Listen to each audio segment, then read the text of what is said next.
Bienvenue sur ITV. Nous sommes avec William Davis. William Davis, c'est le auteur du rapport de l'Institut de gouvernance des ressources naturelles, rapport publié dans le cadre du travail de l'USAID 13. Merci, M.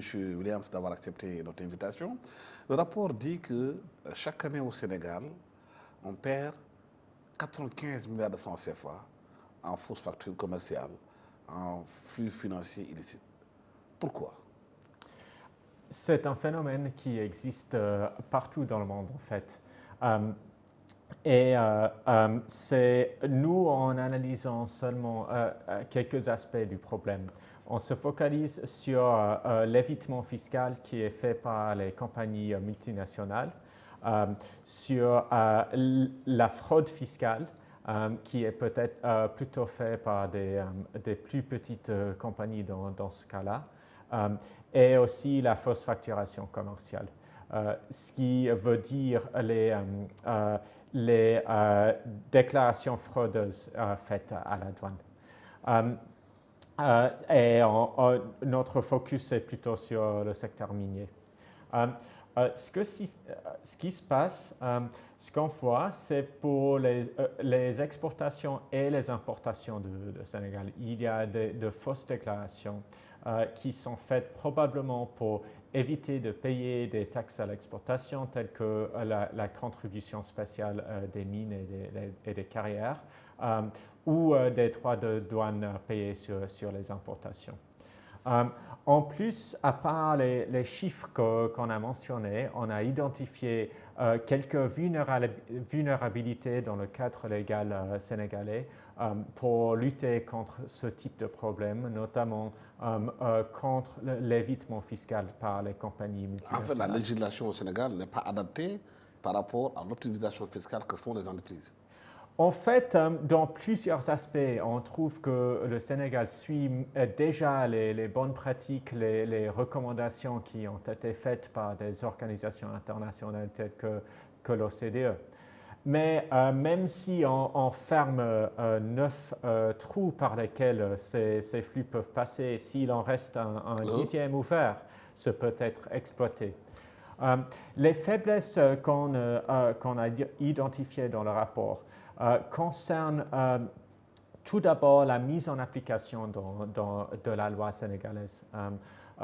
Par exemple, si on regarde les fonctionnaires de la DGID, selon les entretiens qu'on a faits, ils ont un bon niveau de capacité, ils ont bénéficié de plusieurs formations dans la matière.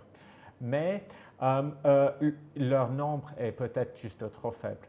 Le Sénégal classe 134e entre 150 pays pour lesquels il y avait des données en termes de nombre de fonctionnaires des impôts par habitant. En fait, il n'y a pas assez de masse critique pour faire le travail qu'il doit faire. C'est ça? Oui, pour contrôler tous les dossiers qui passent. En plus, la proportion de ces fonctionnaires qui sont dédiés à l'audit est aussi très faible. Et il manque peut-être les bases de données qu'il leur faut pour comparer les prix de transfert, entre guillemets, qui sont utilisés par les entreprises multinationales pour dire quels devraient être les prix avec lesquels les biens et les services sont exportés ou importés envers leurs filiales. C'est en manipulant ces prix que c'est possible pour les entreprises multinationales de déplacer leurs bénéfices qu'ils gagnent au Sénégal vers des paradis fiscaux et en le faisant d'éviter de payer des impôts au Sénégal. Face à cette situation-là, quelles sont les recommandations? De renforcer les capacités de la DGID, tout d'abord avec plus de personnel, aussi accès à les données qu'il faut et de nouvelles solutions technologiques qui pourraient la soutenir dans le travail qu'on mentionne dans le rapport. Aussi, de combler certaines lacunes qui existent dans le cadre légal, surtout en ce qui concerne les sous-traitants dans le secteur minier. Par exemple, d'appliquer les obligations qui existent déjà pour les compagnies minières à leurs sous-traitants aussi. et aussi de reconsidérer les conventions fiscales qui peuvent être aussi manipulées pour éviter de payer des taxes. Par récemment, le gouvernement a dit qu'il met en place un comité pour renégocier les contrats. Et c'est dans ce cadre de ces renégociations-là, on peut davantage axer le focus sur ces pratiques. Je ne pense pas que ces aspects-là soient apportés dans les contrats. C'est plutôt dans le Code général des impôts, mais aussi des instruments tels que des décrets d'application. Oui, l'État prévoit de revoir de fond en comble le Code général des impôts, qu'il faut le réformer, l'adapter. Oui, bien sûr, il faudrait l'adapter à combler ces lacunes. Mais je pense que, en général, les contrats miniers qui seront renégociés, les contrats pétroliers et gaziers, ne sont pas l'endroit où les règles qui concernent ce phénomène sont définies. Par contre, il y a aussi, si le Sénégal va reconsidérer son régime fiscal pour le secteur minier, aussi pour le secteur pétrolier et gazier, pour lequel ces problèmes pourraient aussi être pertinents, même si notre rapport ne les a pas analysés en détail dans ce secteur-là. Le pays pourrait considérer d'adopter un régime fiscal qui est plus robuste envers les risques d'évitement fiscal. Par exemple, en mettant plus l'accent sur des instruments fiscaux simples tels que les redevances minières, qui sont plus difficiles à éviter que l'impôt sur les bénéfices des sociétés. Par contre, il faut toujours maintenir l'équilibre entre les instruments fiscaux qui sont robustes et la flexibilité et la progressivité pour que le régime fiscal peut à la fois ne pas décourager les investissements, mais s'assurer que quand les entreprises font beaucoup de bénéfices, quand les prix des matières premières sont à la hausse, l'État peut bénéficier aussi d'un montant accru de recettes fiscales. Une possibilité de combiner ces deux éléments et d'utiliser des redevances minières flexibles, c'est-à-dire que le taux de redevance minière à payer dépend de soit le prix de la matière première qui est exploitée, soit une autre mesure des bénéfices de l'entreprise, mais une mesure plus simple qui permet moins de déduction. Oui, les gens aussi parlent de l'introduction de nouvelles technologies. Est-ce que la digitalisation, l'intelligence artificielle peut aider aujourd'hui ceux qui sont dans les régies financières à mieux contrôler? Oui, ça peut bien les aider. Et en fait, dans notre rapport, on a utilisé un outil de l'intelligence artificielle pour faire nos estimations. Je sais que le Sénégal a fait des estimations nationales des pertes en fonction des flux financiers illicites. Je ne sais pas si ce travail continue encore, mais c'est aussi quelque chose que le pays peut utiliser, l'intelligence artificielle, pour mieux identifier où sont les flux qui facilitent les pertes de recettes et où est-ce qu'il faut cibler les efforts des autorités.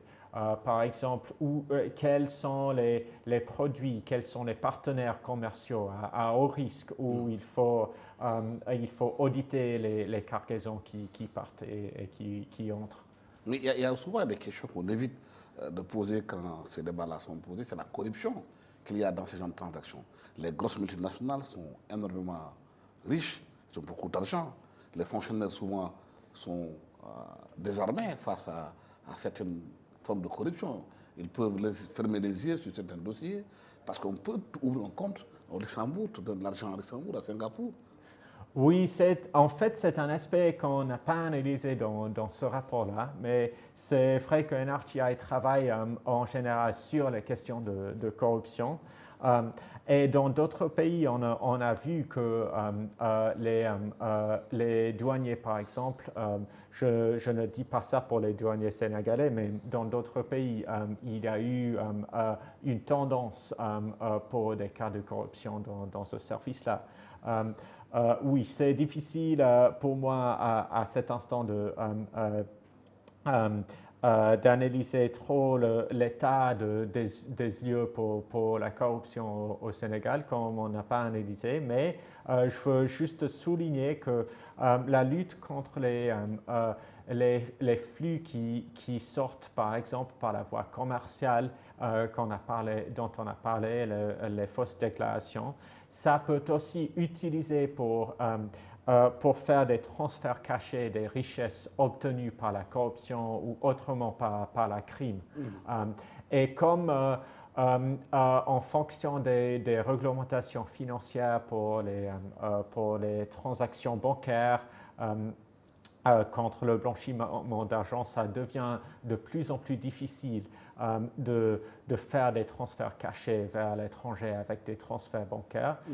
On voit davantage que le commerce international et sa manipulation devient un point faible dans le cadre mondial réglementaire contre le blanchiment d'argent et contre les flux financiers illicites. Alors, oui, c'est aussi un domaine auquel il faut s'adresser pour à la fois s'adresser à la corruption qui pourrait exister au Sénégal. Il y a un autre phénomène, des astuces que trouvent les corrupteurs et les corrompus.